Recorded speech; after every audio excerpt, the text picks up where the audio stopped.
et auditrices. Bienvenue à notre web radio du 10 mai 2023, qui ce soir est tellement intéressante et m'intéresse tellement.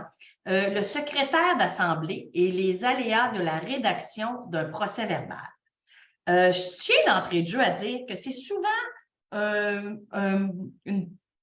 les gens interprètent beaucoup de choses, le font à différentes façons.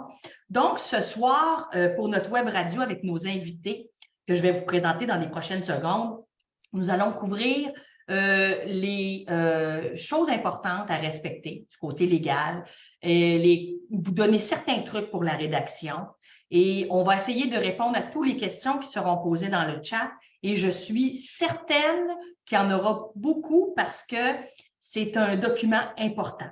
Le procès-verbal est un document qui peut se rendre effectivement à la Cour pour permettre de prouver certaines choses. Donc, ce soir, c'est une web radio très intéressante sur le secrétariat d'Assemblée. Donc, notre web radio de ce soir, elle est commanditée par Gaudreau Assurance. Donc, Vincent Gaudreau et sa grande équipe qui ne cesse de grandir sont ultra actifs en copropriété. Ils ont une panoplie de services pour aider tous les syndicats de copropriété de toute ampleur. Et ils ont aussi sauvé plusieurs syndicats de copropriété qui étaient dans des situations très précaires. Alors, je vous suggère fortement de contacter l'équipe de Gaudreau Assurance pour votre syndicat de copropriété afin de voir comment vous pouvez être bien ou mieux assuré ou si vous avez des défis quelconques, ils se feront un plaisir de vous aider. Donc, l'équipe de Vincent de Gaudreau Assurance. Merci pour la commandite ce soir. Je vous présente mes invités ce soir. Donc, je pense que tout le monde me connaît, Valérie Couture. Je suis de Condo Stratégiste et j'ai l'honneur d'animer les web radios depuis bientôt 2 ans. Et ce soir, nous avons 2 avocats avec nous et nous avons une dame qui s'appelle Danielle, que je vous présenterai, qui se spécialise dans la rédaction du procès-verbal. Donc, ce soir, nous avons de la firme Terrien Couture Jolicoeur, Maître Wassim Hamdi, qui est en droit de la copropriété et en immobilier. Bonsoir, Maître Hamdi. Bonsoir, Mme Couture. Merci beaucoup pour l'invitation. Merci d'être avec nous. Ça va être très important et très pertinent, votre présence ce soir. Et son collègue qui est avec nous ce soir, Maître Omar Krim, qui aussi est en droit de la copropriété et en immobilier. Donc, bonsoir, Maître Krim. Bonsoir, Mme Couture. Donc, les 2 avocats seront avec nous pour répondre à vos questions et nous ramener toujours les enjeux au niveau de la loi et s'assurer que on vous précise ce soir les points importants à respecter et vous dire si des fois vous pensez vous accrocher sur quelque chose qui n'est peut-être pas nécessaire effectivement dans un procès-verbal d'une assemblée. Et une amie, une collègue, Madame Danielle Turcot, qui est gestionnaire de copropriété, consultante en comptabilité et en finance. Et aussi, Madame Turcot, si tu permets, Danielle, je vais t'appeler Danielle, ça va être moins compliqué. Madame Danielle Turcot rédige beaucoup de procès-verbaux pour différentes firmes de gestion, différents avocats aussi qui sont appelés à présider des assemblées dans des syndicats. Donc, Danielle est avec nous ce soir pour vous faire part de ses petits trucs, de ses façons de procéder et de voir comment elle peut, avec son expérience et son expertise, vous aider dans votre rédaction PV. Allô, Danielle. Bonsoir. Donc, sans plus tarder, nous allons débuter déjà la soirée pour mettre la table. Je céderai la parole à Maître Hamdi. Maître Hamdi, si vous voulez bien, pour bien démarrer la soirée, je pense que c'est important de décrire un procès-verbal légalement. Ça sert à quoi? Puis, qu'est-ce qu'on veut reporter dans ça pour un syndicat de copropriété? Bien, effectivement, le procès-verbal, en fait, c'est un petit peu le poumon et le cœur de l'Assemblée, de ce qui se dit, en fait, au niveau de l'Assemblée. Comme vous allez le constater au fur et à mesure de cette web radio, vous allez voir que Le procès-verbal n'est pas beaucoup encadré dans le Code civil du Québec. Bon, c'est sûr que les déclarations de copropriété peuvent prévoir une réglementation, mais au niveau du Code civil du Québec, c'est pas très réglementé. Il y en a quelques articles qui en traitent, notamment qui doit être inclus dans le registre de la copropriété, notamment qui doit être communiqué, en tout cas on reviendrait sur ces notions par la suite, qui doit être communiqué dans les 30 jours, puis notamment les manières de le contester. Donc, c'est très limité au niveau du Code civil du Québec, mais il y a des règles qui se sont développées. Il y a aussi un ouvrage qui a été écrit par M. Papineau et M. Gagnon sur comment rédiger un procès-verbal, qu'est-ce qui doit y figurer et les motifs de contestation, ainsi de suite.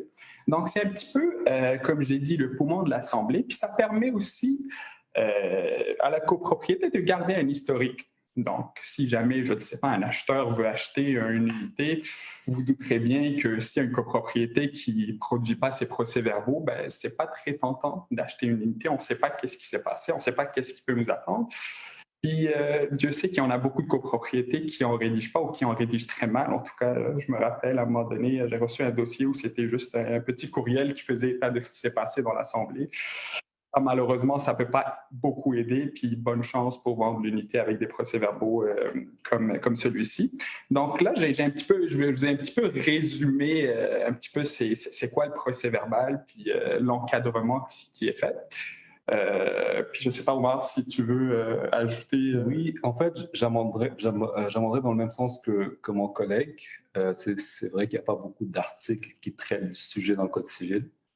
Il y en a quand même quelques-uns qui sont importants, comme il a mentionné le fait que le procès-verbal doit être transmis au copropriétaire dans les 30 jours.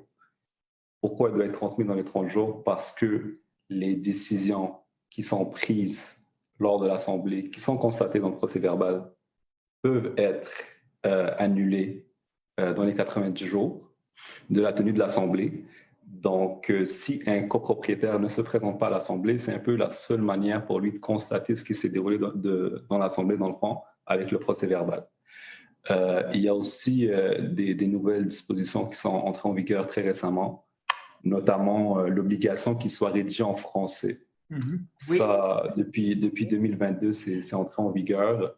Sinon, comme mon collègue a mentionné, pour le registre de la copropriété, il doit se trouver dans le registre, c'est très important. Et les copropriétaires peuvent le consulter. Et là, vous allez me dire, ils sont déjà supposés l'avoir reçu dans les 30 jours. Mais prenons l'exemple, si par exemple, moi, j'achète une unité aujourd'hui et je veux constater ce qui s'est passé dans l'Assemblée annuelle d'il y a 3 ans, par exemple, ben, ça serait pertinent que j'aille le consulter au registre de la copropriété. Et le conseil d'administration peut m'en donner copie. Donc, je pense que ça résume le tout pour le côté légal des procès-verbaux. Oui, merci. Puis vous avez amené des points qu'on va, durant la séance, essayer d'approfondir un petit peu parce que j'ose aussi préciser que n'hésitez pas à nous poser des questions parce qu'on va couvrir autant les procès-verbaux de réunions de conseil d'administration parce que, Maître Hamdi, vous l'avez dit tantôt, on va retrouver, je pense qu'on s'améliore un peu dans la copropriété au niveau des copropriétés en autonome, mais c'est sûr que il y a 5, 10, voire 15 ans, c'était peut-être pas des courriels, mais on retrouvait quasiment sur un papier de livre de beurre une note qui faisait foi d'un procès-verbal, mais c'est important de dire qu'il faut laisser des traces, comme vous dites, pour mettre dans le registre de la copropriété, et idéalement, le plus nos traces sont laissées de façon conforme, plus un futur acquéreur peut aller chercher de l'information, plus une situation conflictuelle ou problématique, vous devez en connaître, bon, le procès-verbal va être amené en voulant prouver quelque chose ou, comme vous avez dit, contester une décision de l'Assemblée. Et j'irai, avant de revenir vers Daniel, j'irai encore avec Maître Hamdi et Maître Krim pour le procès-verbal. On dit qu'il doit être délivré dans les 30 jours. La première chose qui est importante de connaître comme copropriétaire ou administrateur. Et on dit que le délai de contestation de celui-ci débute dès l'assemblée terminée. Donc, ce qui veut dire, j'aimerais ça qu'on explique, vous deux explique aux gens qui nous écoutent, ça veut dire que j'ai quand même perdu un délai de 30 jours si je n'ai pas assisté à l'assemblée puis je veux faire mes choses. Comment ça fonctionne dans un premier temps pour contester une décision? On envoie ça à qui? On lance ça dans l'univers, on lance ça au niveau de la cour, on demande à nos administrateurs de changer quelque chose. Comment ça fonctionne une contestation sur un procès-verbal? Est-ce que c'est la même aussi d'un CA et d'une AGA, la contestation? Là, je vous ai lancé 2-3 questions. Je vous laisse répondre à nos auditeurs. Oui, allez. Ouais, ben en fait, c'est une très bonne question, Mme Couture, parce qu'effectivement, la question du délai est très importante. On voit qu'il y a des assemblées copropriétaires, des secrétaires qui produisent quand même leurs procès-verbaux assez rapidement, donc les jours qui suivent, une moyenne de 2-3 jours, puis ils envoient ça à tous les copropriétaires. Et c'est vrai que ça vient gruger un petit peu dans ce délai qui est dit un délai de déchéance de recours. C'est-à-dire que si vous n'intentez pas votre recours dans les 90 jours, bien, vous êtes déchu de votre droit de contester. Comme un petit peu j'ai mentionné tantôt, il y a des motifs très clairs dans le Code civil du Québec qui prévoient le pourquoi on pourrait contester en fait procès verbal. Je pense notamment à si ça a été fait dans le but de nuire à autrui, s'il y avait une problématique au niveau du comptage des votes, si ça a été fait au mépris des droits des copropriétaires. Puis ça, cet élément il est très important parce que c'est quoi le mépris du droit? Bien, on peut y inclure toutes les irrégularités. On peut penser aux 5 jours qu'on reçoit l'avis l'ordre du jour pour rajouter en fait une question, ou toutes les irrégularités en général. Donc, si ça n'a pas été fait dans les règles de l'art, on pourrait effectivement le contester dans les 90 jours. Bon, là, c'est sûr que si c'est envoyé à la 30e journée de l'Assemblée, on perd 1 mois. Puis la contestation, pour répondre à au deuxième volet de votre question, bien, en fait, on intente une procédure. C'est sûr qu'on commence par essayer à l'amiable, envoyer une petite mise en demeure au conseil d'administration. Écoutez, cette formalité n'a pas été respectée. On vous invite à reconsidérer. Mais si jamais il n'y a pas de collaboration, bien, effectivement, on peut saisir la Cour supérieure dans les 90 jours. Puis 90 jours, c'est très court. C'est pour ça que j'invite vraiment toutes les assemblées de copropriétaires, en tout cas les secrétaires, à faire parvenir ce document qui est essentiel pour les copropriétaires pour leur permettre de se familiariser, de voir s'il y a quelque chose qui souhaiterait contester, parce que c'est vrai qu'il y a des choses contestables, puis c'est vrai que parfois il peut y avoir de l'abus, fait que c'est pas vraiment noir ou blanc, mais c'est juste pour respecter les copropriétaires. Et j'inviterais vraiment les secrétaires à soumettre en fait ce document essentiel dans les meilleurs délais. Je sais pas si tu peux... Maître Crime, tantôt, vous avez dit que quelqu'un qui n'était pas à l'Assemblée peut savoir qu'est-ce qui s'est passé. Donc, je pense que c'est important aussi de savoir qui peut contester un procès-verbal. Est-ce que faut avoir été présent pour contester un procès-verbal? Est-ce que si je n'étais pas là, puis il y a quelque chose qui s'est dit que je peux contester? Pour les fins de nos gens, en fait, parce que dans la plupart des syndicats de copropriété, ça va bien, mais des fois, on a des gens qui sont plus difficiles et puis on se fait comme administrateur poser une question. Ça, c'est dans le procès-verbal, puis je ne voudrais pas que ça soit dit comme ça. Donc, qui peut contester le procès-verbal? Et là, on va rentrer dans le vif du sujet. On conteste quoi? Une tournure de phrase? Qu'est-ce qu'on fait? En fait, comme mon collègue a mentionné, il y a vraiment 4 situations où on peut contester. La majorité du temps, c'est quand il y a des décisions qui ont été faites au mépris des droits des copropriétaires, dans le fond. Et moi, je dirais, par exemple, si dans l'avis de convocation, il n'y a pas un document qui a été joint à l'avis, par exemple, le budget prévisionnel ou la résolution qui doit être votée à l'Assemblée n'a pas été joint à l'avis de convocation, ça, c'est des motifs qui permettent la contestation de décisions prises à l'Assemblée. Donc, c'est sûr qu'il y a plusieurs exemples, je ne vais pas toutes les mentionner. Et pour ce qui est de la personne qui peut contester, comme la loi le dit si bien, un copropriétaire peut contester. Donc, ce n'est pas spécifié s'il doit être là, il doit être pas là, il peut le faire. Mais maintenant, comment le processus peut s'enclencher si tu n'es pas vraiment au courant des décisions qui ont été prises? C'est là où on peut un peu tomber dans la stratégie. Est-ce que si on va une mise en demeure pour tâter un peu le terrain pour savoir quelles décisions ont été prises, au conseil d'administration qui, lui, par la suite, peut te répondre oui, cette décision a été prise, mais conformément à la loi. On peut tâter le terrain de cette façon-là, puis dépendamment de leur réponse, on peut prendre des procédures judiciaires, mais c'est sûr, c'est difficile d'entreprendre des recours si on ne sait même pas ce qui s'est passé durant l'Assemblée, d'où l'importance d'avoir le procès-verbal dans les temps. Parce que je lance ça comme ça, mais si parfois il y a le conseil d'administration qui prend du temps à produire le procès-verbal pour justement mettre à péril le recours de certains copropriétaires, c'est une pratique que je ne recommande pas du tout. Si on envoie ça dans les 70 jours, 80 jours, juste pour brimer le droit du copropriétaire, c'est pas ce qu'on préconise. Non, c'est certain, c'est certain.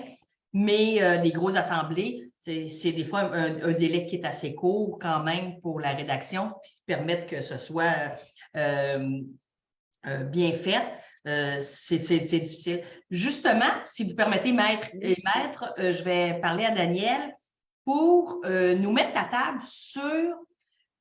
Daniel, explique-nous qu'est-ce qu'on retrouve dans un procès-verbal et un petit peu de quoi il doit avoir de l'air. Est-ce que, tantôt on a parlé d'une espèce de papier sur le coin de la table, qu'est-ce qu'on retrouve de base dans un PV, même s'il n'est pas nécessairement beau, mais qu'est-ce qu'on doit retrouver? Ce qu'on retrouve, c'est ce qui s'est dit en assemblée. Mais avant peut-être de répondre à ta question, Valérie, j'aimerais peut-être mettre mon opinion sur le délai là, du 30 jours. Oui. Parce qu'il y a plusieurs intervenants. Moi, je dis souvent que la secrétaire est comme la dernière personne, là, la première personne à donner le procès-verbal. Une fois terminé, je le remets, moi, au gestionnaire qui, lui, doit soit le remettre aux administrateurs. Fait qu'il y a un temps, là. La secrétaire, je dirais la secrétaire qui est moi, fait son travail, mais des fois, les 3 administrateurs veulent le voir, le gestionnaire veut le regarder. Fait que ça prend un certain temps. Alors, comme j'ai une formation en finance, moi, si j'avais été les 30 jours, j'aurais mis 30 jours ouvrables parce que on parle de 30 jours, mais on parle du samedi, dimanche. Puis on parle aussi, s'il y en a un, mettons, le 15 ou le 16 décembre, il y a tout le Noël, alors les gens sont en vacances. Fait que c'est une assemblée, moi je parle du côté pratico-pratique, là, une assemblée du 15 décembre, disons qu'il faut que ce soit que le 15 janvier, ce soit dans les mains des copropriétaires. Alors, souvent, le secrétaire le remet, mais les gens, la suite, là, est comme il faut avoir la vérification de tout le monde et la correction, les modifications, s'il y en a, à ce moment-là, moi, je les fais et je les remets. Mais les petits trucs là, pour répondre à ta question, fait que là, je reviens à la première. Premièrement, pour préparer, je le prépare à l'avance avec l'avis de convocation. Alors, le gestionnaire m'envoie l'avis de convocation de l'Assemblée avec les documents qui sont joints. Donc, l'ordre du jour, les états financiers, les budgets en général et aussi les textes là, des résolutions ou des règlements à voter ou des trucs comme ça. Après ça, je le prépare d'avance. Donc, c'est avec l'ordre du jour que, premièrement, souvent, il y en a un, celui de l'année passée a été émis. Donc, on regarde ce qui a été fait. Donc, si les gens ont été satisfaits de la présentation de ce rapport-là, puis on l'améliore à chaque fois. Aussi. J'ai le livre, vous aviez parlé du livre de Maître Gagnon et Maître Papineau. J'ai ce livre-là toujours à côté de moi avec, c'est très bien fait et je pense que, en tout cas, les commentaires, c'est assez standard, hein? C'est assez, je dirais, c'est l'ordre du jour et on écrit ce qui s'est dit. Alors, une fois préparé à l'avance, ça va bien.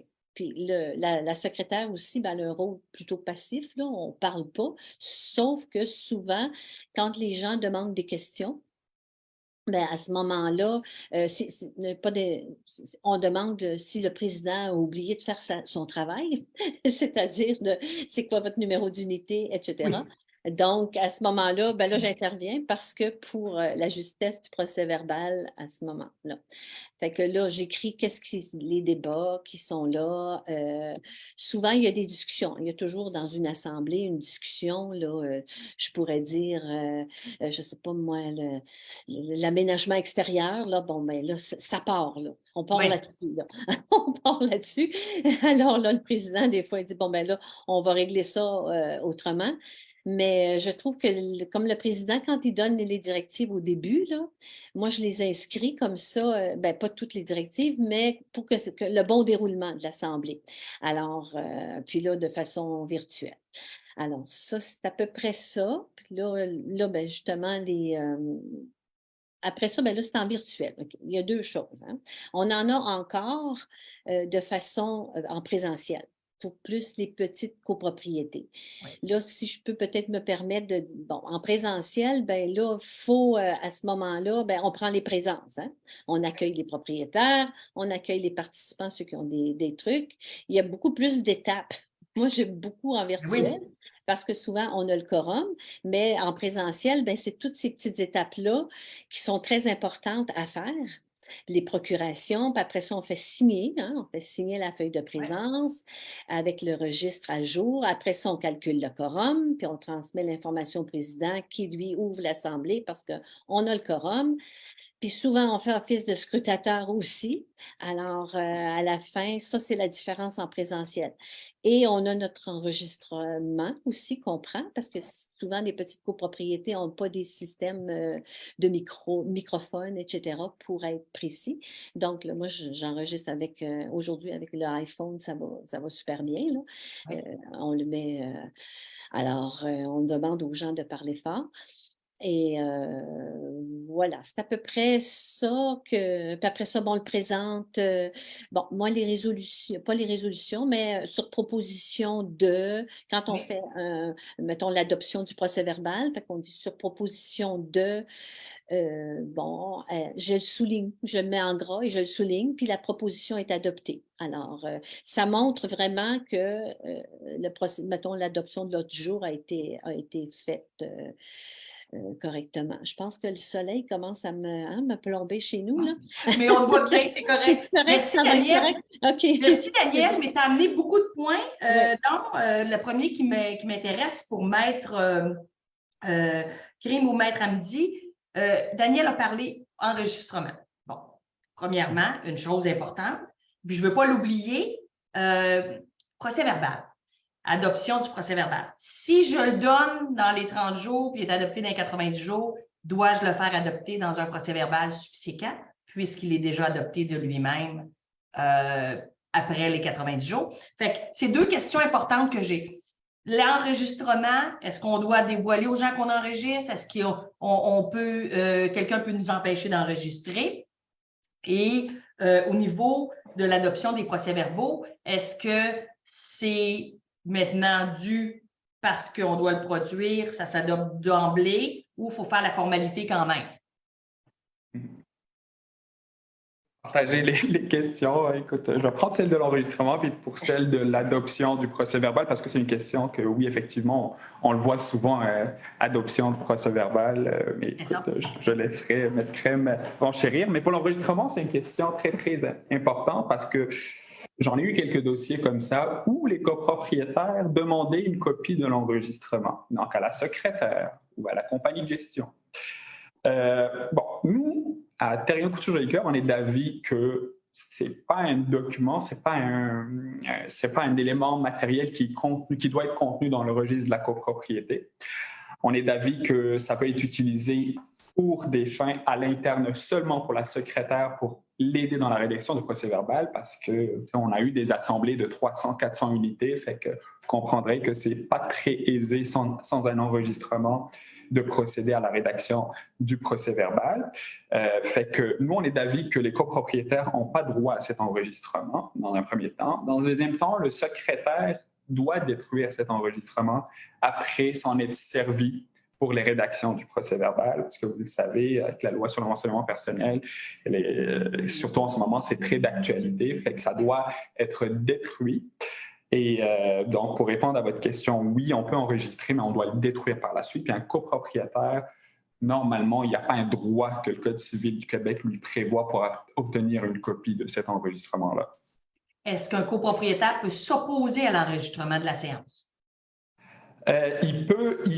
Il peut s'opposer, mais comme j'ai dit, il n'y a pas de préjudice en fait parce que ça ne va pas être publié, comprenez? Fait que si jamais on le publie, oui, là, il y aurait une cause parce qu'il aurait pu s'opposer, mais vu que ça reste vraiment, puis l'intérêt de la copropriété, il prime si ce n'est pas publié, bien écoutez, moi, je suis en tout cas personnellement d'avis qu'il ne peut pas s'opposer à un copropriétaire en enregistrement, tant que ça reste pour un usage interne dans la copropriété.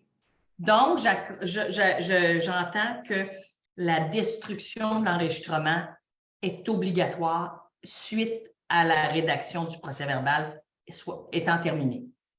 Oui, effectivement. Effectivement, pour éviter des conflits liés au droit à la vie privée, puis à toutes ces choses-là, fait que je suis d'avis effectivement que ça doit être détruit après qu'on l'ait utilisé. OK, merci beaucoup. Et pour Maître Crime, pour voyons, j'ai un petit blanc, là, pour l'adoption, merci de me suivre, Maître Hamdi. Pour l'adoption du procès-verbal, est-ce que j'ai raison de dire que celui-ci s'étant automatiquement adopté, qu'on peut passer ce point-là à l'Assemblée générale suivante, par exemple? Je parle pour l'Assemblée générale. Ouais. Ben, en fait, les copropriétaires n'ont pas vraiment leur mot à dire en ce qui a trait à l'adoption du procès-verbal.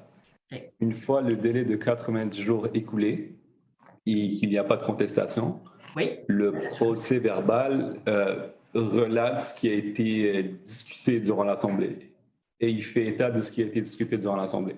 Donc, à partir de ce point, le bon mot, c'est too bad, dans le sens que comme si les 90 jours sont passés, ils sont passés. On ne peut pas revenir l'année d'après et dire on ne l'adopte pas. Non, non, on ne peut pas faire ça. Les copropriétaires n'ont pas vraiment leur mot à dire. Ils ont les 90 jours pour contester ce qui s'est déroulé, les décisions qui ont été prises durant l'Assemblée, mais à part ça, c'est tout ce qu'ils peuvent faire.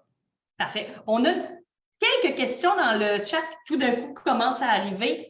Madame Asselin qui demande qui peut être nommé secrétaire d'Assemblée? Un copropriétaire, un administrateur peut-être secrétaire. Est-ce qu'il peut être secrétaire? Donc, qui peut agir comme secrétaire d'Assemblée dans n'importe quelle grandeur de syndicat? Ben, je pourrais répondre à cette question-là. La question sera assez simple, ça dépend de la déclaration de copropriété. Ça dépend toujours une question qu'on n'aime pas. C'est ça, mais je veux dire, c'est la réponse. Je veux dire, oui. Ça dépend de la déclaration. Parfois même le président de l'Assemblée ne peut pas doit être un copropriétaire, pardon. Donc, si une personne de l'extérieur veut se présenter comme président de l'Assemblée, parfois il y a une disposition de la déclaration qui l'interdisent. Donc, la bonne réponse, ça dépend de votre déclaration de copropriété. Il faut bien la lire. Exact. Mais sur ce, Maître Crime, je vais prendre d'autres questions dans le chat tout de suite après, mais dans le sens que, est-ce que vous diriez que plus les déclarations sont récentes, plus il y a une généralité qui s'organise en fonction on parle du président, mais on nomme pas qui peut ne pas l'être, et la même chose pour le secrétaire. Est-ce que je me trompe? Je n'ai pas vraiment fait ce constat-là, pour être honnête, okay, par rapport aux anciennes déclarations et aux nouvelles, mais tout ce que je peux dire, c'est que ça va dépendre vraiment des prescriptions de la déclaration. Parfois, le président est nommé et la secrétaire est nommée à son tour. Parfois, il doit être élu, le président doit être élu. Ça veut dire qu'on arrive à l'Assemblée, puis il y a un vote qui doit être pris par les copropriétaires présents à l'Assemblée. Et souvent, ça passe. Mais j'ai eu un exemple il y a 2 semaines où justement, l'Assemblée a décidé qu'il ne voulait pas que le président en fait, c'est le seul président qui était candidat à la présidence de l'Assemblée et on ne l'a pas élu.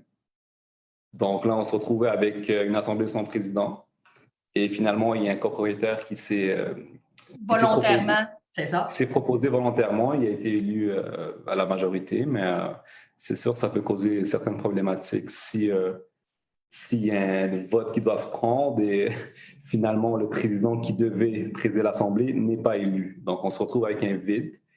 Et dans ce cas-là, on a été chanceux, il y a une personne qui s'est présentée, mais s'il n'y a personne qui se présente, qu'est-ce qu'on fait après? C'est ça aussi, là, c'est une zone grise. Et vous amenez un point important parce que la présidence d'Assemblée, on en a parlé il y a 2 semaines à notre web radio, si je ne m'abuse, mais en tout cas dernièrement, et c'est très important. Dans un premier temps, que ce soit bien fait, bien tenu, et j'ajouterais, c'est important aussi que ce soit agréable. Donc, si c'est bien tenu, une assemblée, on a de fortes chances de tenter les copropriétaires de revenir à l'assemblée et de ne pas soit se présenter ou donner juste une procuration. Fait que ça, là-dessus, c'est important, puisque vous amenez là, effectivement, c'est un peu difficile quand on arrive puis on a planifié, par exemple, un de vous deux pour présider et que, pour des raisons X, vous n'êtes pas accepté selon le vote et l'Assemblée se déroule moins bien parce que la personne veut bien faire, mais l'expertise ou l'expérience n'est peut-être pas là. Exact. Parfait. On a une question de M. Randall qui est une très bonne question. Avec la loi 25, peut-on écrire les noms des copropriétaires lors des discussions? Par exemple, un tel a dit telle chose et les noms ne peuvent faire partie du PV sauf lors de résolution. Donc, si je comprends bien la question de M.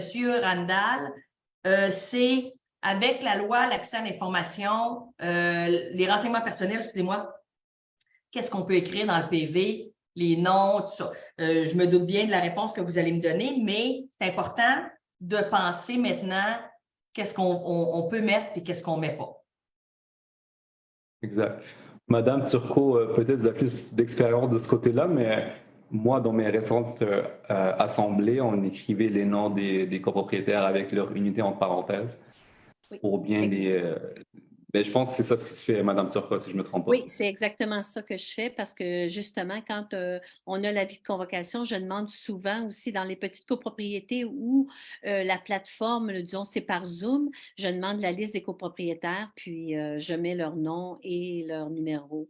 Mais souvent, si on n'entend pas ou si je ne l'ai pas, mais je mets un copropriétaire demande telle question. Alors, et surtout, je pense que vous me corrigerez si j'ai tort, mais la nouvelle loi sur les renseignements personnels, le nom des copropriétaires et leur numéro d'unité est possible. C'est la seule chose qu'on peut donner, en fait, comme information. Donc, que ce soit dans une liste ou dans un procès-verbal, on est en train de respecter cette condition-là, à moins que je me trompe.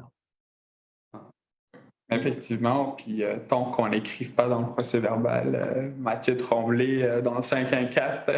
Ah oui, c'est ça. Son courriel à Mathieu Tremblay à commercial, c'est ça. Effectivement. Bon, ouais, c'est ça. Parfait. Oui. C'est aussi une pratique coutumière, puis Mme Turcot peut en témoigner, de joindre la liste des présences au procès-verbal. Oh oui. Donc, si la liste des présences avec les noms des copropriétaires est jointe au procès-verbal, ça veut dire qu'on a le nom de tous les copropriétaires avec leur unité, etc. Exactement. Donc je ne vois pas comment on peut s'empêcher. Oui, bien c'est ça, je le fais pas souvent. C'est peut-être qu'avec les gens ne le demandent pas. Alors, c'est une bonne... je pourrais rajouter cette liste-là. Oui. Ça prouve le quorum aussi en même temps. Exactement. Ça fait une preuve du quorum. Absolument, parce que justement, on avait une question là-dessus sur la liste des présences, mais on va y revenir. Et l'autre question qu'on a, si jamais je n'écris jamais les noms, j'écris plutôt « il a été mentionné »,« il a été porté à l'attention », etc. Mais on peut répondre à M. Corbeil, comme on l'a dit, c'est que si on respecte le nom des unités, le nom des copropriétaires et ou numéro d'unité, on peut dire l'unité 404 demande que, ou M. Corbeil demande que du 404.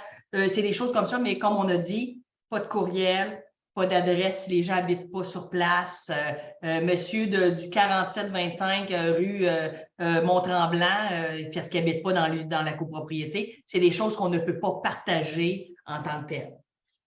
L'autre chose qu'on a, Monsieur Desroches, qui explique, on parle souvent du bureau de l'Assemblée et de ses officiers comme une entité permanente entre les assemblées avec des responsabilités entre les deux assemblées générales annuelles, dont la transmission des PV à chaque copropriétaire, recevoir la démission d'un administrateur, etc. Je pense, quand on parle du bureau d'assemblée, à moins que vous me corrigiez, vous trois, mais je pense qu'on fait référence à des déclarations plus vieilles. Si je ne m'abuse, là, j'ai pas vu de déclaration récente où on faisait encore référence au bureau d'assemblée. Est-ce que je me trompe? De mon côté, je n'en ai pas vu. OK. De mon côté. Moi non plus. Donc, moi non plus, je n'ai pas vu de bureau d'assemblée dans les déclarations que j'ai eu à traiter. Là. OK.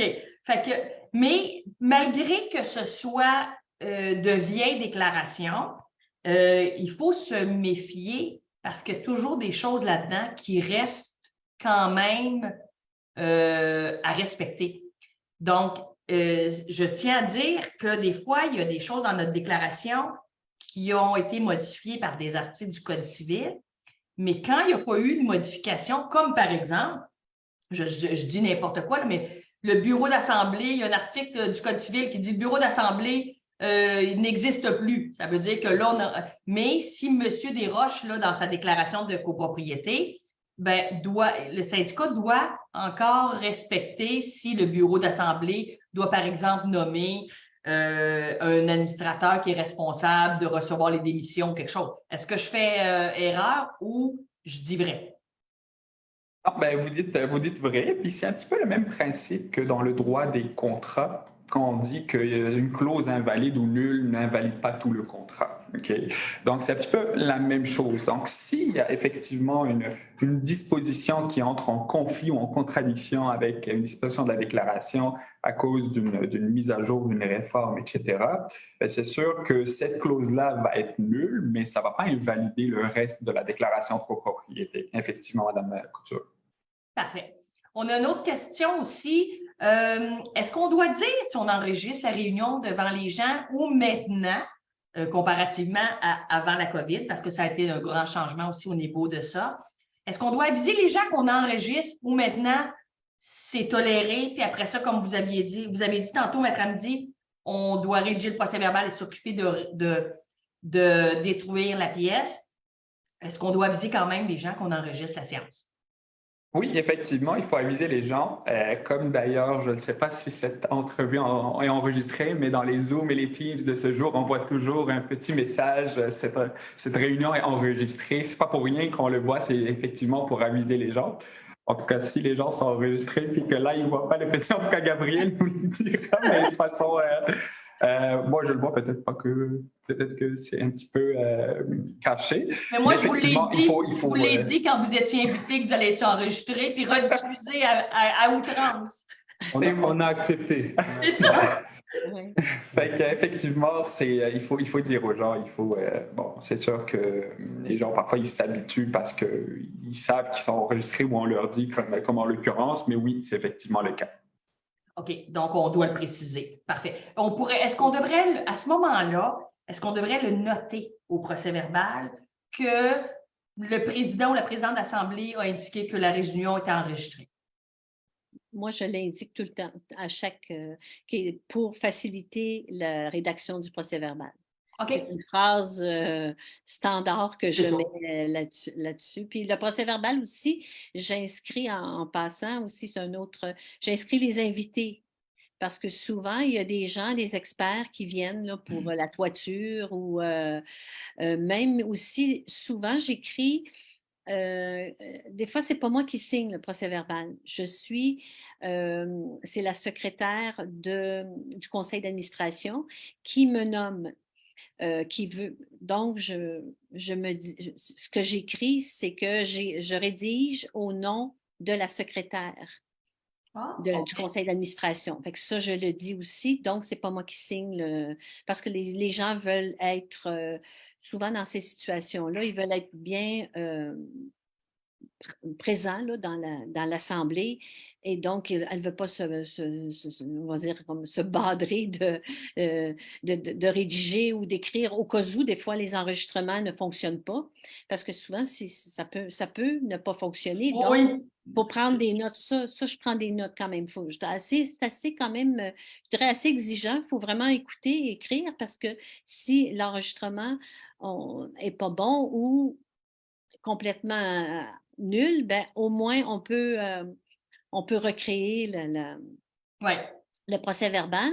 C'est important de savoir si l'enregistrement, quasiment le lendemain, là, si c'est bon, parce que justement, on le fait tout de suite, le procès verbal. Oui. À ce moment-là, on se rappelle la veille qu'est-ce qui s'est dit, puis là, ben, on se monopolise. En tout cas, c'est ce que je ferais, là, monopoliser tout le monde, puis dire, bon, ben, on l'écrit tout de suite parce que l'enregistrement, on ne l'a pas. Alors, c'est un travail d'équipe à un moment donné dans des situations plus précaires, je dirais. Tout à fait. Mais sur ça, vous avez demandé, vous avez parlé d'enregistrer, puis qui signe et tout ça.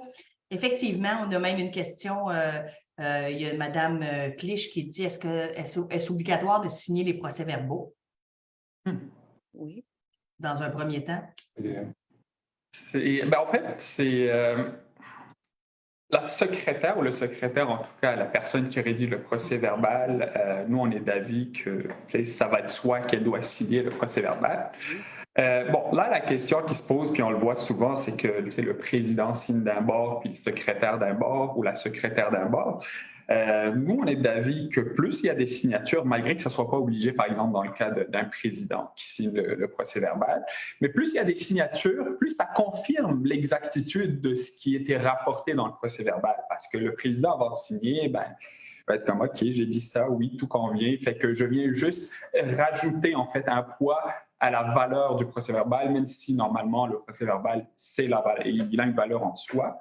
Fait que moi, je suis d'avis, puis je ne sais pas, Omar, si tu partages le même avis, mais moi, je suis d'avis que la secrétaire est obligée de signer le procès-verbal, mais que le président ne l'est pas, mais que c'est une bonne pratique à faire. Ouais. Non, je suis d'accord avec mon collègue. Et pour le point, pour la signature du président, dans le fond, moi, je suis d'avis que si le président ne se sent pas à l'aise parce qu'il n'a pas eu l'attention nécessaire durant l'Assemblée, il était concentré à, je ne sais pas moi, regarder les points à la vie de convocation, les budgets, etc. Puis il ne se sent pas à l'aise à le signer, la secrétaire peut le signer, puis la valeur de l'écrit constate ce qui s'est déroulé durant l'Assemblée pour moi. Donc c'est sûr, nous on préconise que ce soit signé par la secrétaire. Pour ce qui est du président, si le président ne se sent pas à l'aise, je veux dire, ce n'est pas une obligation qu'il le fasse. Donc, il peut être juste signé par le secrétaire d'Assemblée, puis c'est correct. Je sais que c'est valide, mais c'est absolument correct. J'aimerais rajouter quelque chose parce que c'est bien, mais je demande au président, c'est correct qu'il ne signe pas, mais je demande qu'il le révise, par exemple. Surtout quand c'est un avocat aussi, ou s'il y a eu beaucoup de, je dirais, de choses légales, plus des résolutions qui ont été votées, là, juste 50,2 %, des choses, des votes très, très serrés. Alors, j'aime ça que le réviser aussi. Ça donne une autre... en tout cas, c'est apprécié. Souvent, il n'y a pas non plus, il n'y a pas des milliers de pages. Là. La rédaction est plus longue que la lecture. Alors, ça donne une autre vision. Là, OK. J'ai une question avant de continuer dans le chat. Le quorum qui doit être noté au procès-verbal, c'est le quorum du début de l'Assemblée. Donc, pour avoir déjà vu des gens qui pouvaient contester parce qu'on ouvre l'Assemblée, je donne un exemple assez concret, on a 51,2. Donc, on a juste un quorum pour débuter. On débute et on notifie dans le procès-verbal que c'est ce quorum-là qui est constaté et il arrive d'autres personnes, puis on les fait signer sur la liste des présences qui est jointe au procès-verbal. Donc, ai-je raison de dire que malgré que la liste a plus de personnes présentes que le quorum qui est stipulé au début de procès-verbal, ces deux choses-là peuvent être différentes parce qu'il y a eu un changement au niveau des gens, ou bien on ne doit pas tenir compte et pas faire signer les gens qui sont arrivés en retard, mais sont arrivés quand même et ils peuvent intervenir durant l'Assemblée. Donc, ma question est un peu à double sens, là, dans le sens, est-ce que c'est la bonne marche à suivre? Est-ce que c'est légalement comme ça qu'il faut le faire? En fait, c'est une bonne question. C'est sûr que l'ordre du jour, il suit un ordre qui est très régulier. On commence par noter le quorum au début. Oui. C'est sûr qu'en virtuel, les gens qui se connectent, ils sont automatiquement rajoutés au registre des présences. Oui. En présentiel aussi, j'imagine, dans les grosses assemblées à l'entrée, il y a une petite feuille que tu coches que tu es présent. Mais le quorum, pour répondre à votre question, Madame Couture, c'est vraiment le quorum, à mon avis, c'est le quorum à l'ouverture de l'Assemblée. Puis de toute façon, s'il y a une intervention de ces gens-là, déjà qu'on les a dans la liste des présences, puis au final, il n'y a rien qui nous empêche de dire que, de rajouter un élément comme quoi monsieur, il s'est joint à l'Assemblée à telle heure, puis voici la question qu'il a posée. Comme j'ai dit, il n'y a pas un encadrement qui est vraiment très, très restreint pour ce qui doit figurer, mais il faut toujours penser à qu'est-ce qui risque d'arriver si on va devant un juge. Fait que c'est pour ça, parfois, plus on a de l'expérience, plus on sait quoi mettre dans un procès-verbal parce qu'on voit les conséquences. Parce qu'un juge, lui, il n'a pas été à l'Assemblée. Il ne sait pas ce qui s'est passé. C'est juste le procès-verbal qu'il va voir. Fait que, monsieur, vous êtes joint à la dernière minute puis vous demandez de retraiter tous les points à l'ordre du jour. Fait que c'est en ce sens, moi, je suis d'avis que le quorum, en fait, le pourcentage de présence, c'est juste à l'entrée qui doit figurer sur le procès-verbal. Ouais. Sur le procès-verbal, oui, mais il ne faut pas oublier qu'on peut perdre le quorum. Oui. Et ça, si on le perd, un copropriétaire peut très bien demander au président de faire le compte. Et si on n'est pas dans les 50% plus 1, il peut demander l'ajournement de l'Assemblée. Et là, il doit avoir une assemblée de rattrapage par la suite. Donc, oui, pour ce qui est de la mention au procès-verbal, mais il faut toujours faire attention parce qu'on peut perdre le quorum. Et pour les personnes qui président les assemblées, ça serait pertinent s'ils constatent qu'il y a du monde qui commence à quitter, de recompter le quorum pour s'assurer que l'Assemblée peut avoir lieu. C'est un bon point, Maître Crime, parce que c'est la responsabilité de qui? Est-ce que c'est la responsabilité d'un copropriétaire de demander au président de l'Assemblée de recompter le quorum ou c'est au président de jouer en toute honnêteté, de dire « je pense qu'il y a un risque que nous n'ayons plus quorum » et de refaire? Quelle est la meilleure marche à suivre? Je pense que ça serait judicieux qu'un président puisse prendre l'initiative lui-même. Mais ce qui est sûr, c'est que si un copropriétaire le demande, le président ne peut pas faire fi de ça.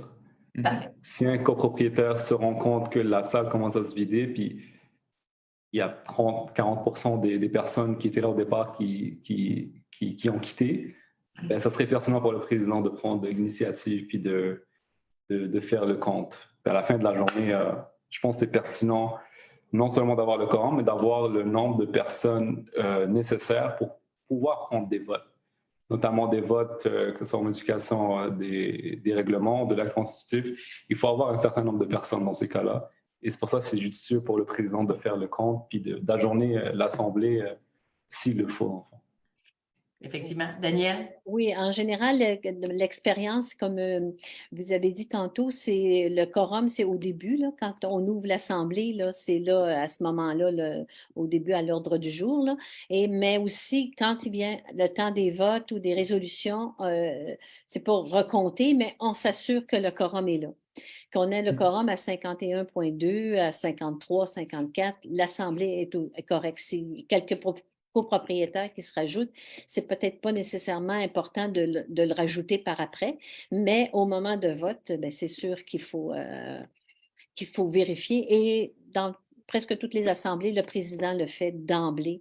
Souvent, comme vous disiez tantôt, un copropriétaire peut le demander, puis on n'a pas le choix de le faire, mais le président s'assure, en général, connaît bien les règlements, les lois sur la copropriété. Donc, il s'assure au moment des votes que le quorum est atteint. Et d'ailleurs, il dit souvent durant l'Assemblée de rester, justement, Oui. parce qu'il va y avoir vote plus tard. Et alors, pour le quorum, sinon, ben, c'est ça. Alors, il faut ajourner l'Assemblée si le quorum n'est plus là. Sauf Exact. que dans les points, les faits divers, là, puis tout ça, à la fin, ben, c'est pas nécessairement, une fois que tout est voté, ben là, on peut dire que l'Assemblée s'est terminée à, je sais pas moi, 19h30, on va dire. Puis qu'après ça, moi, justement, j'en ai fait un, là, ça s'est fini à 19h30. On a fermé l'Assemblée à 19h30, mais on a continué les faits divers. Donc, le point 7 à l'ordre du jour, c'était faits divers. Le point 8, c'est la fermeture de l'Assemblée. Donc, il y a eu un petit délai. Il y a eu quand même 10-15 minutes là, que les gens ont pu poser leurs questions. Donc, je vais l'inscrire comme tel que l'Assemblée s'est terminée à 19h30. J'écris vraiment ce qui s'est dit, là. Vraiment Ce qui s'est passé, comment ça s'est déroulé, puis etc. Exactement. Puis je quitte monsieur l'entrepreneur qui quitte la réunion À quelle heure? à 18h40, voilà, etc. Même chose. Alors, OK. On a Juste une pour question enchérir peut-être Oui, et en fait compléter ce que mon collègue et Mme Turcotte ont dit, parce que c'est quand même très, très important. Puis c'est là où ça revient un petit peu une question stratégique de comment positionner nos questions à l'ordre du jour. Fait que c'est pour ça, moi, je recommande beaucoup à mes clients de commencer par les questions les plus importantes, les votes les plus importants, parce qu'on ne peut pas garantir qu'à la fin de l'Assemblée, puis mon collègue, il me racontait justement qu'il y a une assemblée, elle a fini à quelle heure? 2 heures le matin, je pense, 2 heures le matin. Puis que là, on ne peut pas garantir qu'il quorum jusqu'à la fin. Fait que question stratégique aussi de comment positionner les points à l'ordre du jour, ça serait intéressant de positionner les votes les plus importants, notamment, comme mon collègue disait, les modifications de l'acte constitutif aussi, à quelque chose dans ce sens, de la positionner quand même au début. OK. Et on a une question dans le chat qui nous est posée par Mme Asselin. Notre déclaration stipule « Aucun administrateur ne peut être secrétaire.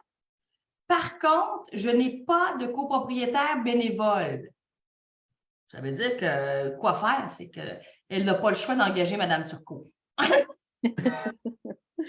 ne sais pas, Mme Asselin, vous êtes dans quel syndicat, mais je vous mettrai en lien avec Mme Turcot. Non, mais blague à part, il y a des déclarations des fois qui causent des embûches, comment je dirais, lourd si Mme Asselin, son syndicat est un petit syndicat, puis il doit rémunérer quelqu'un pour faire ça. En fait, je pense que la solution dans ce cas-là, c'est de modifier la déclaration. Je pense que c'est la meilleure solution et si je ne me trompe pas, je ne vais pas dire de bêtises, là, mais c'est un règlement d'immeuble, dans le fond. Oui.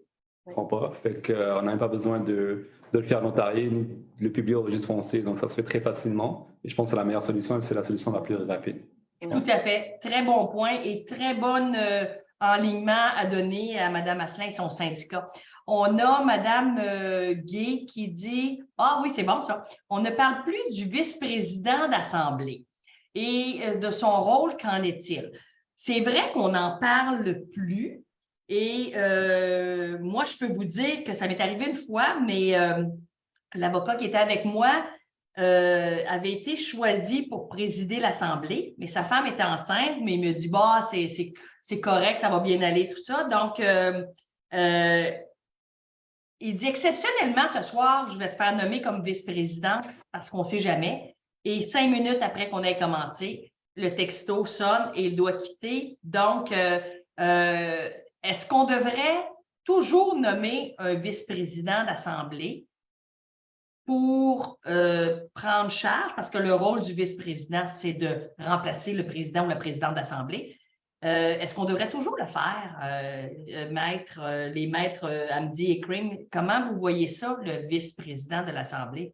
Moi, comme je vous dis, ça m'est arrivé une fois, puis ça fait quand même plusieurs années que j'en fais. Mais vous avez le bon exemple, en France, c'est que c'est vrai que c'est rare qu'on a besoin du vice-président. Et on perd quoi si on en nomme un au début de l'Assemblée? On perd rien, dans le fond. Puis je pense que ça serait judicieux parce qu'on ne sait jamais ce qui peut se passer. Tout à fait. On ne sait jamais ce qui peut se passer. Est-ce qu'on peut le nommer? Exemple, Daniel fait ma secrétaire, moi je suis la présidente de l'Assemblée et je dois quitter. Est-ce qu'on peut nommer le vice-président de l'Assemblée en cours de réunion ou est-ce qu'on ne peut plus faire ça? Ça, c'est une question intéressante. Honnêtement, j'ai pas la réponse exacte. C'est sûr que Parce le que j'ai code jamais ne vu parle ça, pas moi. de ça. Non, le code, il parle pas de ça. Donc, je ne sais pas, d'après l'expérience de Mme Turcot. Moi, si j'ai on pas peut vu faire. ça non plus. C'est ça. J'ai pas eu de vice-président. Daniel, est-ce que tu vois encore qu'il y en a qui sont nommés comme vice-président ou c'est Moi, juste... j'en ai pas non, j'en ai pas vu de vice-président dans Donc, allons-y comme ça, puis on pense que tout va bien se dérouler, on n'aura pas de besoin de C'est ça. vice-président si on n'a pas nommé un. Mais Moi, comme vous souvent- dites, par exemple, je ne sais pas, dans le temps de la COVID, il y avait des gens qui disaient ma femme est malade, tout ça, je pourrais quitter pour aller à la maison. Ben, c'est dans ce temps, quand on a un doute, on est mieux de nommer un vice-président, mais sinon, dans 99% des fois, ça se déroule tel que prévu dans l'Assemblée. Il y a aussi le Exact. gestionnaire qui est presque tout le temps présent. Là, Oui. Donc, lui peut intervenir sans être nommé officiellement. Il peut comme un peu poursuivre la rencontre là, s'il arrivait un événement Puis tant qu'il n'y malheureux. a pas de... Ouais. Effectivement, tant qu'il n'y a pas d'opposition, puis c'est toujours la question clé à poser. Écoutez, est-ce qu'il y a quelqu'un qui s'oppose à ce que je nomme titre de vice-président? Et c'est la volonté des copropriétaires. Fait que s'il n'y a personne qui s'oppose, je ne vois pas pourquoi un juge invaliderait cet élément-là, puis cette nomination-là. Là. Fait que je pense que avec une petite question comme ça, s'il n'y a pas d'opposition, on pourrait effectivement que ça soit au début, en tout cas c'est mon avis personnel, que ça soit au début de l'Assemblée ou en cours d'Assemblée. S'il n'y a pas d'opposition, on y va avec ça. Ouais. Oui, parce que c'est l'Assemblée qui choisit le secrétaire et le président. Hein? Oui, c'est ça. s'entend que c'est eux là, qui Exact. On a une autre question qui est très intéressante de Mme Vez. Et s'il y a un vote alors qu'il n'y a plus quorum, est-ce valide ou non? Donc, là, je suppose que la question de Mme Vez, c'est que personne n'a demandé de recompter le quorum et que le président pense qu'il y a toujours quorum. Parce que on s'entend qu'un vote qui aurait été péri puis qu'on est au courant qu'il n'y a plus quorum n'est pas légal. Il n'est pas légal, puis je ne sais pas si Gabriel, si tu peux nous mettre l'article 1103 du Code civil à l'écran, parce que je pense que c'est un cas qui rentre soit dans l'erreur de calcul, soit au mépris en fait des droits des copropriétaires. Puis moi, je suis d'avis qu'effectivement, Gabriel, il a l'écoute. Il est rapide sur la sellette, lui. Merci, Gabriel. Donc, moi, je pense que c'est un motif de contestation dans les 90 jours. Puis, moi, je considère que c'est quand même une irrégularité qui peut invalider une décision. Donc, quelqu'un pourrait dire que l'Assemblée s'est poursuivie parce que même s'il n'y a pas de vote, l'Assemblée, dès qu'il n'y a plus quorum, doit cesser. Il n'y a pas juste... en fait, on pourrait peut-être terminer les questions diverses, comme Daniel disait tantôt, mais à part de ça, il n'y a pas d'élection d'administrateur qui se fait, il n'y a pas d'adoption de règlement. Et si jamais je n'étais pas rendu à présenter le budget, je ne peux pas changer les cotisations de mes copropriétaires si l'Assemblée se poursuit, s'il n'y a plus de quorum. Effectivement. Puis là, quand je vois l'article sur l'écran, ben, c'est exactement ce que mon collègue disait tantôt là, quand la question a été posée, qui peut contester? Est-ce qu'un copropriétaire absent peut contester? Fait que là, l'article de loi, il nous répond très clairement que tout copropriétaire peut demander au tribunal d'annuler ou d'exceptionnellement. Mais un tribunal, ça serait un petit peu difficile, en tout cas, que quelqu'un absent qui vient contester. En tout cas, moi, si j'étais juge, ça m'étonnerait un petit peu. Disons que ça paraît pas bien. C'est ça. Malgré que la loi l'autorise, mais ça paraît un petit peu. Puis ça nous ramène à l'alinéa 3 qui est quand même assez importante parce qu'on ne peut pas jouer comme ça comme on veut avec les contestations et engager des frais juridiques pour tous les copropriétaires pour quelque chose qui est futile. Fait que là, l'alinéa 3 vient nous aider d'une grande secours, c'est que ça nous dit le tribunal peut, si l'action est futile ou vexatoire, condamner le demandeur à des dommages et intérêts. Puis quand on parle de dommages et intérêts, on peut penser aux frais d'avocat du syndicat. Donc, si jamais c'est futile, puis que le syndicat doit engager des frais de 10 000 15 000 pour se défendre, puis que le juge il voit que le dossier est manifestement mal fondé, bien, il peut condamner en fait le copropriétaire à payer les frais d'avocat du syndicat, puis on en a vu des dossiers comme ça à terme sur l'ICA. Tout à fait, absolument. Merci. Gabriel, si tu peux me remettre le chat parce qu'il est déjà 19h59, puis je vous l'avais dit d'entrée de jeu que c'est ultra important le sujet de ce soir. Puis on a des gens qui sont expérimentés pour en parler, puis il y a d'autres questions qui arrivent. Madame Asselin qui dit, est-ce que les conjoints de fait sont autorisés à participer aux réunions? Si oui, ont-ils le droit de parole? Donc, ce que je comprends, c'est ce n'est pas un copropriétaire. Donc, je vous laisse répondre, Maître Krim ou Maître Hamdi, parce que moi, je pense que je connais la réponse. Moi, je pense que ça va dépendre vraiment du président. Okay? Ça va dépendre du président, mais un conjoint de fait, moi, je considère qu'il a le droit d'être présent. C'est comme un conjoint de fait ou uni civilement ou un mari. Je considère qu'ils peuvent, mais c'est très débattable en cours. C'est très débattable parce que, comme je dis, ce n'est pas encadré, en tout cas par la loi. Mais ça va dépendre du président. Mais moi, si j'étais président, j'autoriserais les conjoints de fait. Exact. Et ce qui est sûr aussi, là, ça, c'est peut-être pas la question de madame, mais la conjointe de fait, dans le fond, elle ne peut pas représenter son conjoint à l'Assemblée si elle n'a pas de procuration. Ça, c'est très important.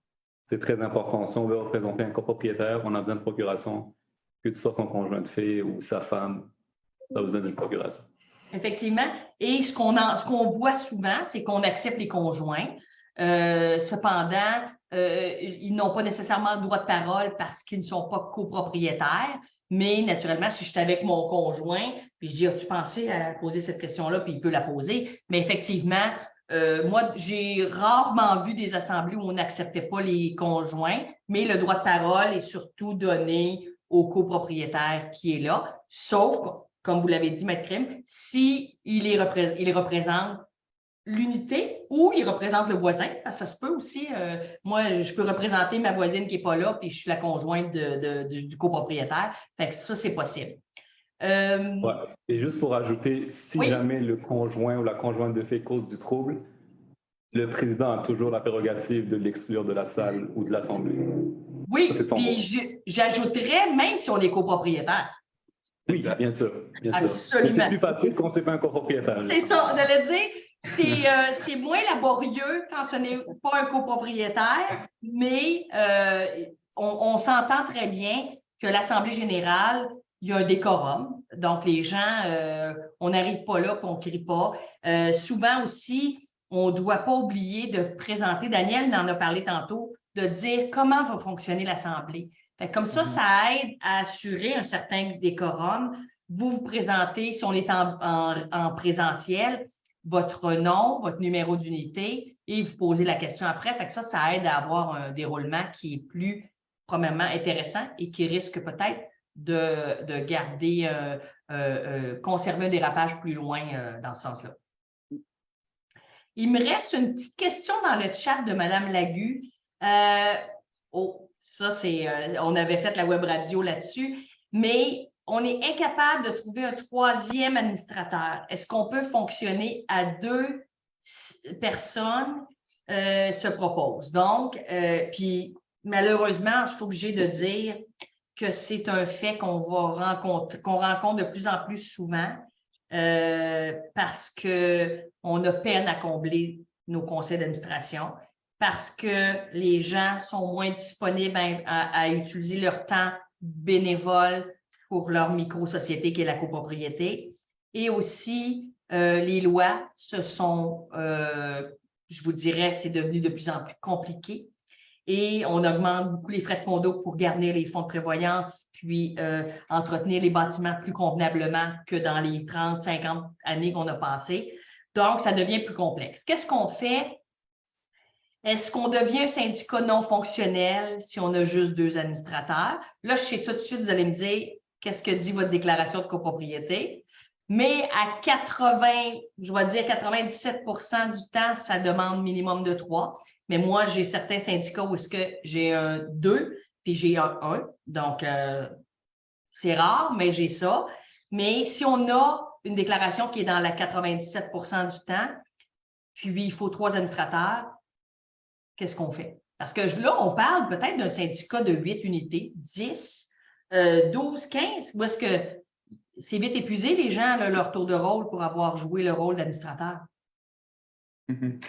C'est une excellente question. Si je peux me permettre, peut-être je vais commencer, peut-être tu vas renchérir, mais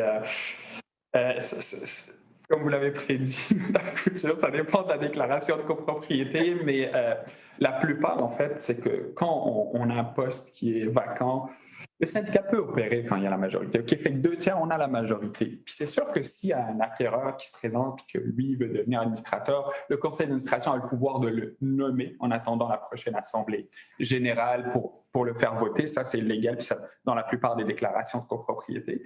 Ou, je reviens à la proposition de mon collègue de tantôt, on modifie la déclaration. Mais la problématique de si on modifie, c'est que si on met 2 administrateurs, il risque d'avoir blocage parce que ce n'est pas un nombre impair. C'est ça. Puis si on en met un, ben, il risque d'avoir un petit pouvoir dictatorial qu'on va avoir. Fait que ça devient un petit peu délicat, effectivement, dans cette situation-là. Mais j'ai déjà vu, effectivement, des conseils d'administration où on doit avoir 3 administrateurs qui opèrent à 2, faute d'avoir un 3e. Mais côté légal, je ne vois pas d'illégalité tant qu'il y a la majorité, puis jusqu'à temps qu'on en trouve un 3e. Ouais. Puis la solution, ça serait peut-être de modifier la déclaration, mais d'inclure la disposition comme quoi de 1 à 3 administrateurs. Ça pourrait se faire aussi. Comme ça, tu laisses une petite marge de manœuvre pour les administrateurs. Mais c'est sûr, comme mon collègue le dit, on n'aime pas trop qu'on ait des nombres pairs parce qu'il y a souvent un blocage. Que ce soit 2, 4, c'est pas l'idéal parce que si la moitié sont contre puis la moitié sont pour, on se retrouve dans un blocage puis on ne sait pas trop quoi faire. Donc oui, modifier la déclaration, mais inclure un nombre impair serait pertinent. Donc, on se comprend bien, il faut valider dans la déclaration le quorum. Donc, si c'est 2 sur 3, puis on arrive pour Mme Lagueux à 2 sur 3. Puis, idéalement, on souhaite que ce soit 2 personnes qui sont capables de bien travailler ensemble. Mais on peut traverser un bout de temps avec ça. Si jamais, comme vous dites, maître me dit quelqu'un emménage ou quelqu'un arrive comme conjoint, puis la déclaration permet que un des administrateurs ne soit pas un copropriétaire. Ça aussi, il faut regarder ça parce que certaines déclarations qui permettent que des administrateurs ne soient pas copropriétaires. Donc, ça vous permet d'aller à l'externe, on peut dire ça comme ça. Mais moi, j'ai déjà vu un bon locataire qui est là depuis longtemps, très, très gentil, qui avait été nommé parce qu'il n'était pas copropriétaire, mais il était apprécié de la collectivité. Donc, ça peut permettre des choses. Mais il faut s'assurer. Et je terminerai en donnant ce message-là, c'est que quand vous avez un syndicat de copropriété et que vous n'avez pas un expert avec vous, qui soit une Danielle Turcot, qui soit un avocat comme Maître Hamdi, Maître Crime, ou un gestionnaire, c'est important de consulter rapidement pour être sûr que ce qui s'est passé la veille, vous êtes correct de continuer comme ça. Donc, il y a 2 administrateurs qui ont été élus, il n'y en a pas 3. Bien, si vous n'êtes pas certain, consultez une personne qui va vous confirmer que vous êtes dans le droit chemin pour éviter que vous preniez des décisions pendant une année qui pourraient être invalidées parce que vous n'avez pas bien agi. Et je peux vous confirmer par expérience que payer des gens pour défaire les choses qui n'ont pas été bien faites, ça coûte beaucoup plus cher que de payer quelqu'un pour vous faire conseiller en copropriété. Et j'ai 3 personnes de qualité avec moi ce soir qui ont participé à la web radio pour vous donner de l'information. On finit en plus à 8 minutes de retard. On a pris de votre temps, cher copropriétaire. Mais je pense que c'est important parce que l'Assemblée, c'est une fois par année quand ça va bien, là, mais c'est une fois par année où le conseil d'administration rend compte à ses copropriétaires de son administration durant l'année, qui permet aux syndicats de copropriété de vous établir les enlignements prévus et c'est important d'y participer. Et je parle aux administrateurs, c'est important que vos assemblées soient agréables. Donc, bien pilotées, bien préparées, bien dirigées pour que les gens s'impliquent sans qu'ils soient disponibles toute l'année, mais qu'au moins une fois par année se pointent parce que c'est désolant de reprendre des assemblées pour faute de quorum quand le syndicat ne peut pas agir et qui investissent en une reprise d'assemblée. C'est désolant. Donc, je ne sais pas si vous avez quelque chose à rajouter pour le mot de la fin, mais moi, c'était le mien. Ouais, ben, effectivement, Madame Couture, vous ramenez un point très, très important, puis je pense que c'est un très, très bon mot de la fin parce que on voit de plus en plus de gens qui veulent plus s'impliquer dans le conseil d'administration, mais parfois on oublie que c'est le patrimoine de tout le monde, y compris le nôtre, puis que si on le met entre les mains si on n'a pas d'administrateur, on va vers le tribunal, puis si ça se met sous tutelle, c'est des frais, c'est un casse-tête, c'est encore pire que si jamais on fait juste nommer quelqu'un pour aider, puis que ça se complète. Un conseil d'administration, ça se complète. C'est pas nécessairement un ou l'autre, c'est tout le monde ensemble. Puis avec ce qu'on voit dans l'actualité des copropriétés qu'on est obligé de mettre fin parce que ça n'a pas été bien entretenu ou bien administré, ben je ne le souhaite à personne. C'est quand même l'investissement d'une vie, les économies d'une vie qui peuvent y passer. Fait que pour un mot de la fin, j'inviterais vraiment les membres, les copropriétaires à s'impliquer au niveau de leur copropriété pour sauvegarder en fait leur patrimoine et le patrimoine peut-être de leurs enfants et leurs petits-enfants. Merci. Merci beaucoup. Donc, Daniel, est-ce que tu avais quelque chose à ajouter? Non, moi, ça... Okay. Ben, merci, Daniel Turcot. Toujours un plaisir. Nous, on se reparle souvent dans d'autres moments. Maître Hamdi, Maître Crime, c'est un plaisir de vous avoir. J'invite les syndicats de copropriété, si vous avez besoin d'aide en copropriété. Mes 3 invités sont des gens qui œuvrent dans leur métier et peuvent vous aider pour bien organiser vos syndicats de copropriété. Et je le répète parce que mon expérience me dicte ça, c'est que je vous le dis, ça vaut la peine d'investir un petit peu pour se faire aider que d'attendre que la maladie ait pris le dessus de votre syndicat de copropriété. Et on vous le rappelle, c'est votre milieu de vie. Et puis, je pense que Maître Hamdi faisait référence à un dossier qui a été chez Terrien Couture Jolicoeur, mais une copropriété qui a été dans les médias dans les derniers temps, qui va être complètement détruite par malheureuse malchance, etc., etc. Donc, il faut s'investir dans vos syndicats de copropriété et nous sommes là pour vous aider. Et puis, je vous le répète, des fois, d'investir dans un montant pour un professionnel qui vient vous aider, que ce soit un avocat, un gestionnaire, une personne externe pour faire la comptabilité que vous n'êtes pas capable de tenir, pour rédiger un procès-verbal que vous n'avez pas le temps de faire. C'est toujours un très bon investissement pour votre syndicat de copropriété. Donc, merci Daniel, merci Maître Hamdi, merci Maître Crime et encore merci à mon cher Gabriel qui est toujours derrière l'écran pour nous.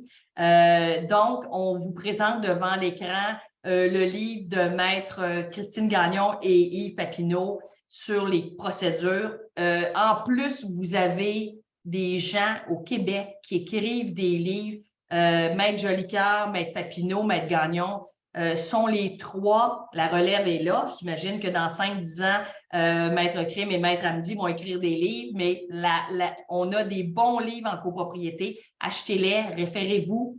Et je remercie Gaudreau Assurance de la participation de la commandite ce soir. Et je vous invite naturellement à notre prochaine web radio, donc la filière de la formation en copropriété. Où est-ce que vous pouvez vous inscrire? Comment? Quelles sont les disponibilités de formation qui s'offrent à vous, administrateurs ou copropriétaires? Donc, soyez des nôtres avec nous le 24 mai. Et le 7 juin, ça va être très intéressant, séance questions-réponses. Donc, vous pourrez nous envoyer vos questions à l'avance. On va répondre, ça pourrait être sur n'importe quel sujet, en copropriété naturellement. Et on va clore la séance le 7 juin pour reprendre au début septembre. Donc, merci à vous tous. Il est 20h14, donc ça a été, je pense, notre plus longue web radio ou une des plus longues. Merci encore à mes invités. Merci, Gabriel. Merci à vous tous, chers copropriétaires et administrateurs. Bonne fin de soirée. Bonne soirée. Au revoir.